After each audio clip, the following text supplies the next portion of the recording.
औरंगजेब आलमगीर एक मशहूर बादशाह गुजरा है, मुगल बादशाहों में से एक है। इनके उस्ताद थे शेख अहमद मुल्ला जीवन रहमतुल्लाह अलैह, यानी साहिब नूरुल अनवार। नूरुल अनवार एक मशहूर किताब है, दरस निज़ामी में पढ़ाई जाती है। उसके जो मुसन्निफ हैं शेख अहमद अल मारूफ मुल्ला जीवन रहमतुल्लाह अलैह, ये औरंगजेब बादशाह के उस्ताद हैं। औरंगजेब जब बादशाह बना दिल्ली का, तो उसने अपने उस्ताद साहब की तरफ पैगाम भेजा कि आप जो है मेरे पास तशरीफ लाएं, खिदमत का मौका दें। तो उस्ताद साहब जो है रमजान से पहले जब मदरसे में छुट्टियां हुई, तो उस्ताद साहब अपने घर से चले और बादशाह के पास आए। पूरा रमजान बादशाह के पास रहे, उसने बड़ी खिदमत की, ईद भी इकट्ठे पढ़ी।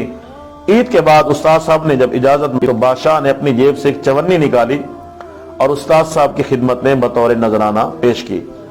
उस्ताद साहब वो चवन्नी लेके चले गए। बादशाह मुख्तलिफ मुहिम्मात में मसरूफ रहा और जो है 14-15 साल तक उसको दिल्ली आने का मौका न मिला।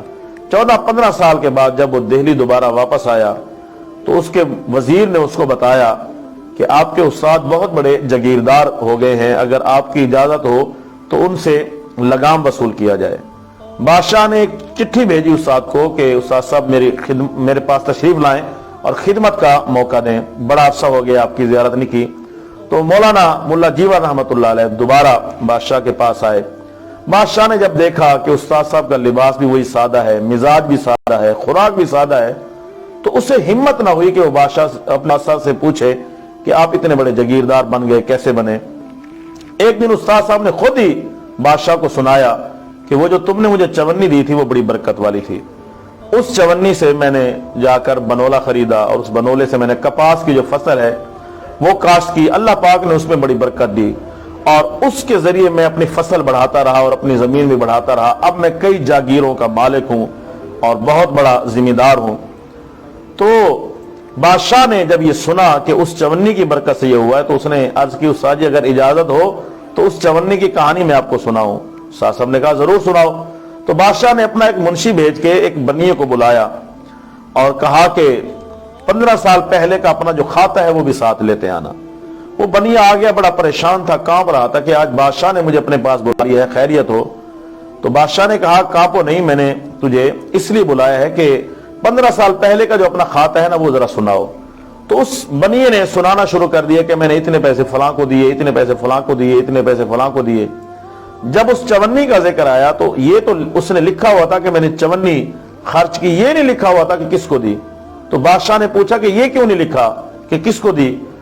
तो उस बनिए ने कहा जी बड़ा अजीब वाकया है, आंखों में उसके आंसू आ गए। उसने कहा जी वाकया ये हुआ कि एक दफा रात को मैं और मेरी बीवी घर में थे कि अचानक बारिश हो गई और बारिश की वजह से मेरे घर की जो छत थी वो टपकना शुरू हो गई। तो मैंने इधर उधर से मजदूर तलाश करना शुरू किया, तो मेरे घर के करीब ही एक शख्स हाथ में लालटीन उठाए खड़ा था। तो मैंने उसको बुलाया मजदूर समझ के, मैंने कहा कि मेरे घर की छत ठीक कर दो और मेरा सामान ठीक कर दो। उसने मेरी छत भी ठीक कर दी, छत टपकना बंद हो गई, सामान भी उसने मेरा ठीक कर दिया।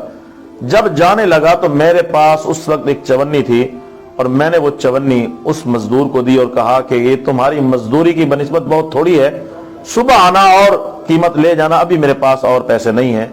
तो उस मजदूर ने बड़ी जो है बड़ी यानी उसने बड़ी अजीब अंदाज में उसने कहा कि मुझे बस यही काफी है, यानी उसको जरूरत नहीं थी।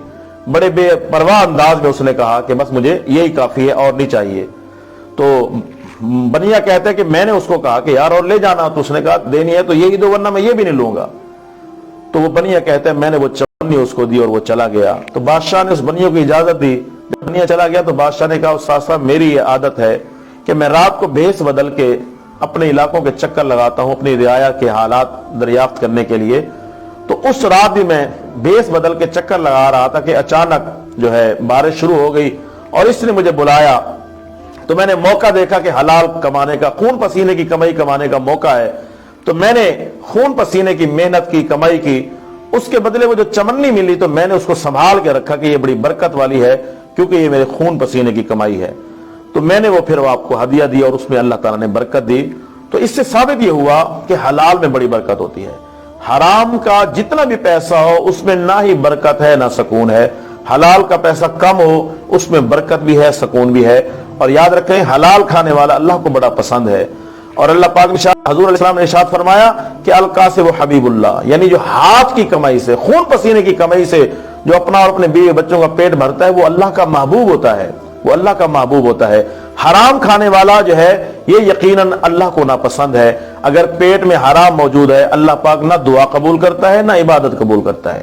اور اگر پیٹ میں حلال ہو، روحانیت بھی ہے، سکون بھی ہے، اللہ پاک عبادت بھی قبول فرماتا ہے، اللہ پاک جو ہے دعائیں بھی قبول فرماتا ہے. اللہ پاک ہم سب کو ہمیشہ حلال کھانے کی توفیق عطا فرمائے.